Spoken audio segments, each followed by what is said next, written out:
My entitled family demanded me to hand over my business. So I against them and cut them off. I'm a 32-year-old guy, and I've worked my butt off for everything I have. Growing up, I didn't exactly get handed opportunities. My parents were the kind who played blatant favorites, and I was never their golden child. That title went to my older brother, who could do no wrong. He was their pride and joy while I was just there. Don't get me wrong, I love my brother in a way, but he's always had this sense of entitlement, probably because our parents have always bailed him out. When I was struggling to pay for college, they told me to figure it out because I needed to learn independence. But when my brother racked up thousands of dollars in credit card debt for partying, they paid it off without a second thought. I've spent most of my adult life trying to distance myself from that dynamic. I worked multiple jobs through college, started a small online business in my mid-20s, and slowly grew it into something successful. It's a boutique tech consulting company now, and while I'm not a millionaire, it's doing well enough to support me comfortably. I'm proud of what I've built, but apparently my success didn't sit well with my parents or my brother. It started subtly about a year ago. My parents began making comments about how nice it was that I'd built something stable and how my brother was still finding his footing. He's 35, by the way, and still living at home. I didn't think much of it at first, but then the comments got more pointed. Don't you think you could involve your brother in your business? My mom asked one day during dinner. What does that mean? I asked, genuinely confused. Well, she said, you could teach him the ropes, maybe give him a leadership role. I almost laughed. My brother has zero experience in tech or consulting. His last job was as a shift manager at a fast food place, and he quit after 2 months because it was too stressful. I tried to politely tell my mom that wasn't going to happen. She got huffy but let it go for the moment. Then came the family meeting. A few months ago, my parents called me over for dinner. When I got there, it wasn't just a casual meal. It was a full-blown ambush. My brother was there along with my parents, looking smug as hell. After some small talk, my dad cleared his throat and said, "We've been thinking about your business, and we have an idea that will benefit the family." I immediately felt uneasy. He went on to explain that since I was doing so well, it only made sense for me to bring my brother in, not just as an employee, but as a co-owner. They wanted me to sign over 50% of my business to him. I was floored. "You can't be serious," I said, looking around the table. "Oh, we're very serious," my mom chimed in. "Your brother deserves a chance to succeed, and you have the resources to help him." "He's my brother, not my charity case," I snapped. "I built this from nothing. He's never even asked me for advice or shown interest in what I do. Why would I just hand over half of my company?" My brother finally spoke up. "It's not just about you," he said, his tone dripping with entitlement. "You have a responsibility to the family. You've been lucky, and now it's time to share the wealth." Lucky. That word hit me like a slap. I told them there was no way I was giving up half of my business. That's when things got nasty. My mom started crying, saying she'd always known I was selfish. My dad accused me of tearing the family apart. My brother just sat there smirking like he'd already won.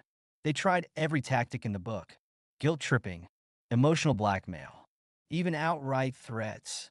My dad said if I didn't do this, they'd never forgive me. My mom said they'd cut me out of their will. My brother hinted that he'd make my life difficult if I didn't comply. I told them they were insane if they thought they could bully me into giving away what I'd worked so hard for. That's when my dad dropped the real bombshell. "We already spoke to a lawyer," he said. "It's a simple process. We just need your signature." I felt like the floor had been ripped out from under me. What they didn't know was that I'd been preparing for something like this. Over the years, I'd heard enough of their entitlement to know they might try to pull something shady. So, when I started my business, I made sure to consult a lawyer and set everything up properly. My company's ownership is legally protected under an LLC, and any transfer of shares requires my explicit consent. Calmly, I told them this wasn't happening. That's when my brother lost it. He started yelling about how I'd always been the favorite, which was laughable, and how I didn't deserve what I had. He accused me of being heartless and said I'd regret it when I was old and alone. I stood up and said, If you think screaming at me will change my mind, you're delusional. You all made your choices, and I've made mine. I'm done. I left that night and haven't spoken to any of them since. My parents have been blowing up my phone, alternating between angry messages and pathetic pleas for forgiveness. My brother even had the audacity to show up at my office one day, demanding I reconsider. I had security escort him out. Last week, I found out through a mutual family friend that my parents have been bad-mouthing me to anyone who will listen, calling me greedy and ungrateful. But I don't care anymore. For the first time in my life, I feel free. Unfortunately, their entitlement didn't stop there. My brother began a smear campaign against me on social media, posting misleading stories and outright lies, portraying himself as a victim of my greed and cruelty. He even tagged my business accounts, trying to damage my reputation with my clients. I responded by issuing a professional statement on my company's platforms, clarifying the false claims without engaging in personal attacks. I also consulted a lawyer to send a cease and desist letter to him, warning him about the legal consequences of defamation. This move helped protect my business reputation and showed that I wouldn't be bullied into submission. Then, my parents tried to manipulate other family members against me by spreading a narrative that I was hoarding the family fortune and depriving my brother of a rightful opportunity. They contacted cousins, aunts, and uncles, painting me as the villain in a family drama.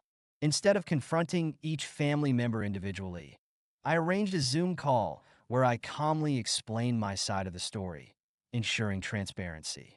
I shared my journey, the hard work involved, and my reasons for protecting my business.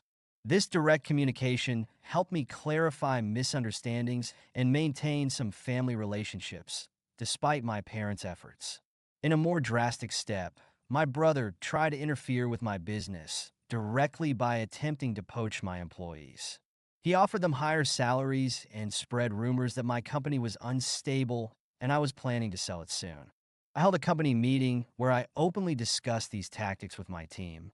I reassured them about the stability and growth plans of the business and offered transparent insight into our financial health.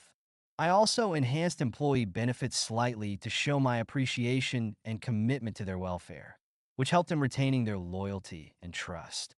A month later, I received a letter from a lawyer claiming to represent my parents and brother, threatening a lawsuit for supposed unpaid family debts they alleged were used to start my business. A complete fabrication. I responded firmly through my legal counsel, providing clear financial records and documentation that showed no such debts existed.